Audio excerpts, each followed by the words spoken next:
Jo venia molt enfonsada, molt malament, malalta, mentalment i físicament. No sabia on anava ni en qui et trobaria. I jo perdut, totalment perdut, vaig dir, bueno, tocaré aquesta porta. Jo us tinc a dir que si jo no hagués trobat els GAMS, jo no sé on estaria. A mi em va salvar la vida els GAMS. No, jo sempre dic que els GAMS realment el que et fan és poder parlar de coses que molta gent no t'entén.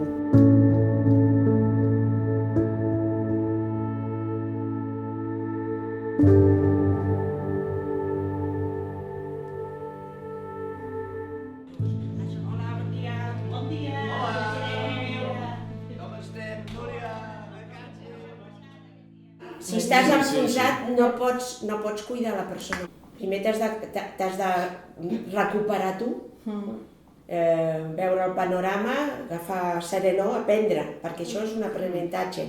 Un GAM, un grup d'ajuda mútua, és un grup de suport on persones amb la mateixa situació vital es troben per poder compartir amb horitzontalitat aquesta situació que els angoixa. Són espais on no hi ha un professional i algunes de les persones fan una formació per poder dinamitzar aquest grup i poder transmetre i funcionar en el grup amb aquestes premisses.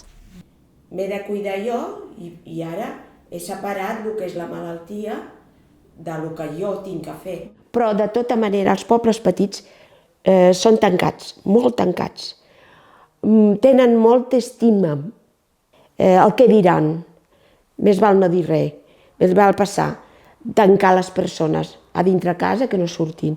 Això és un error molt gran, perquè quan te sorgeix aquesta problemàtica en la família, tot et trontolla, és com si fos una explosió nuclear. Tot va ser començar i veure com les persones on vam fer la trobada tenien els mateixos dubtes que jo, els mateixos problemes que jo. La voluntat mou muntanyes i un sol a vegades té una problemàtica per sobre de la normal, que és la de sentir-te aïllat i sí, l'associació i dintre de l'associació al GAM, que vaig començar a participar ipso facto, em van obrir els ulls. De GAMS n'hi ha de 3 tipus, dels que nosaltres fem els acompanyaments, que són els GAMS de benestar emocional, on tindria a veure més l'experiència o la situació més del dia a dia o emocional. Després hi ha els GAMS de familiars de persones amb diagnòstics de salut mental, problemàtiques de salut mental, i els GAMS de persones amb experiència pròpia, que són aquelles persones que tenen un diagnòstic de salut mental o una problemàtica de salut mental.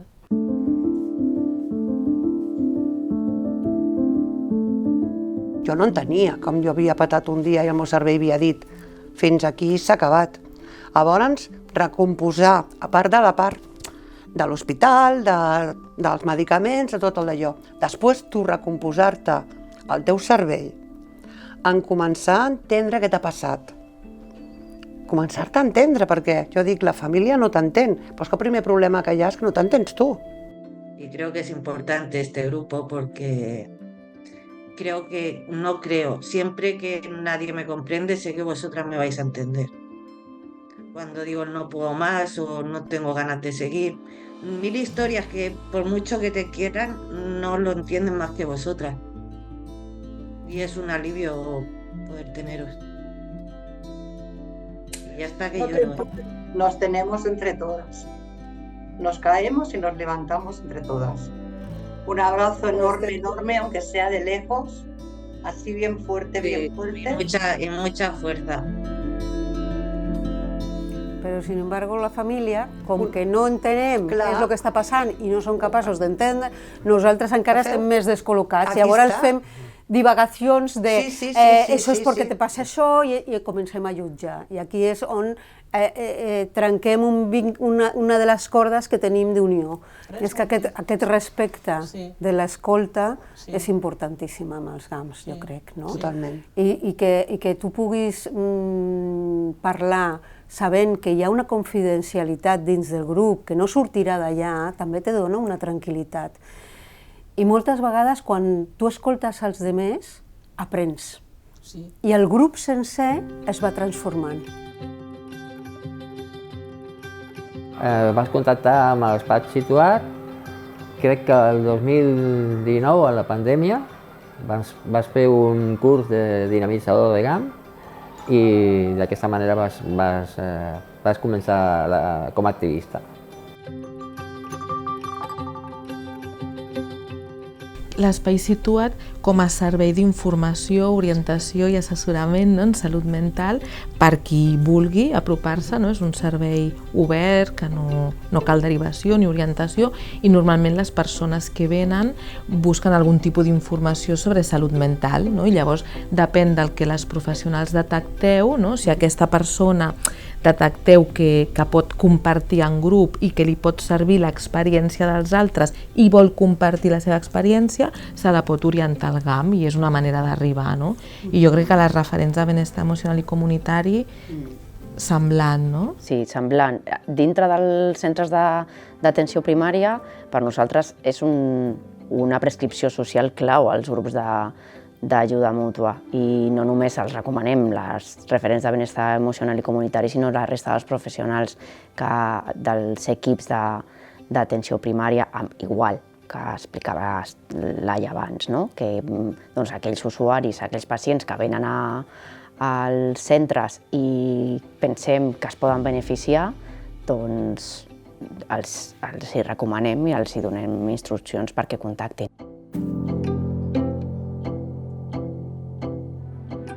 Per exemple, jo em vaig quedar viuda i la doctora em va dir, mira, penso que potser t'anirà bé, i realment m'ha anat molt bé. Perquè al trobar-me amb altres persones que tenen altres dificultats, altra problemàtica, doncs el seu patiment m'ajuda a relativitzar i sentir que és com una carícia per la meva ferida.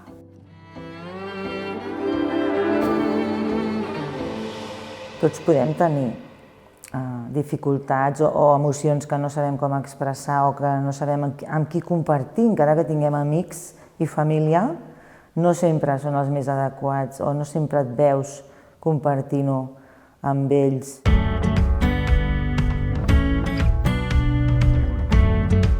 Las entidades juegan un papel muy importante. De hecho, porque no solamente nos buscan el espacio para poder hacerlo, porque si no nosotros, yo por mucho que quisiera hacer un GAM, si no hubiera una entidad detrás que me apoyase, lo tendría que hacer en un bar. Entonces, las entidades pues también están allí apoyándote. Cualquier cosa que tú necesites, sabes que puedes contarla con la entidad.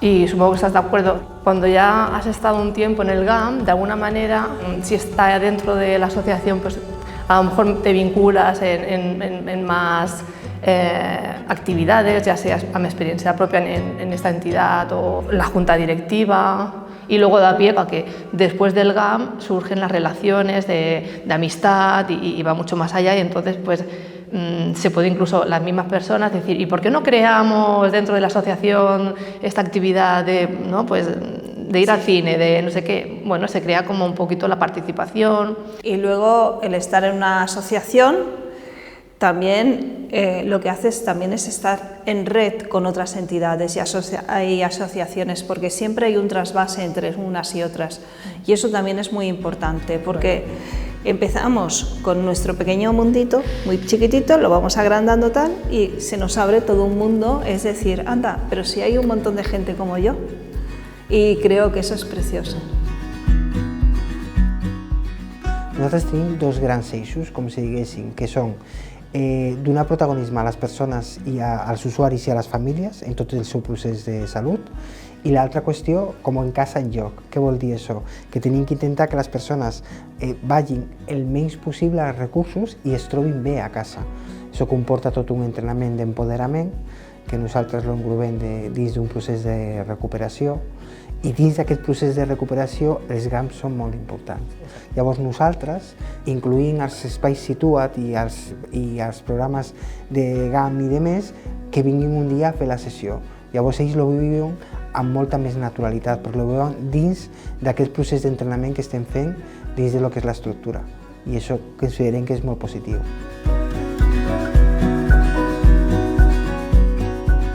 Amabilidad, comprensión. Me aportáis muchas cosas. Sí, a mí me gusta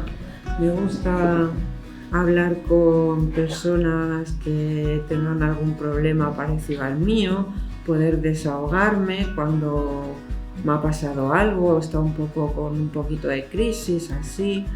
Y vaya, yo estoy contenta, yo vengo contenta al GAM.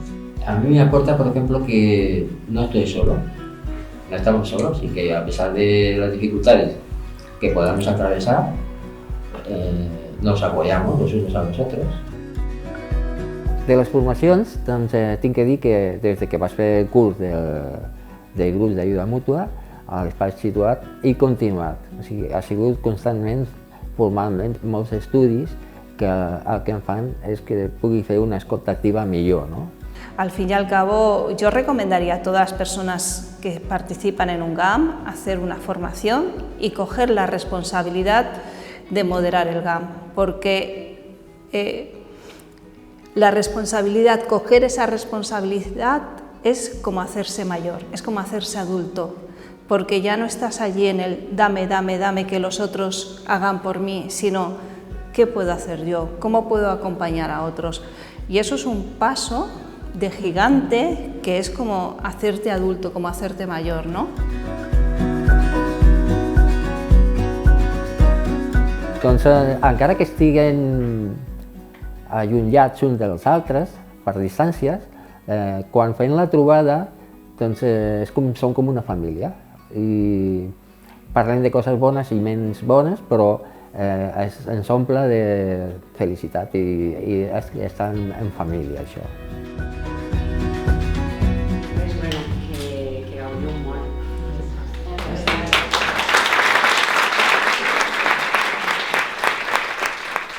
Salut Mental Catalunya i el grup Open Systems de la Universitat de Barcelona hem dut a terme una recerca per analitzar, comprendre millor i impulsar les xarxes de suport social en salut mental. Els grups d'ajuda mútua són una d'elles. La recerca, que ha durat 3 anys, ha validat la rellevància de les xarxes de suport social en la lluita contra l'estigma, com a facilitadores de processos de recuperació i com una eina important en l'empoderament individual i col·lectiu. El grup d'ajuda mútua és una d'aquestes xarxes molt important i molt valuosa per la cura i l'autocura. Entre diverses recomanacions s'ha constatat la importància de promoure les xarxes de suport social, de donar-los més visibilitat, un major reconeixement i garantir-ne l'accessibilitat a tot el territori. Per aquest motiu, considerem important la creació de nous grups d'ajuda mútua perquè qualsevol ciutadà visqui on visqui pugui tenir-hi accés i formar-ne part.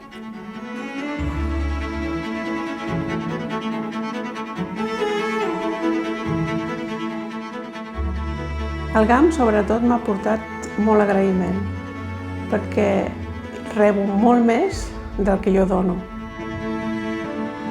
Primer m'ha portat empatia, la pròpia recuperació, el poder lluitar per als drets i la satisfacció de poder ajudar als altres.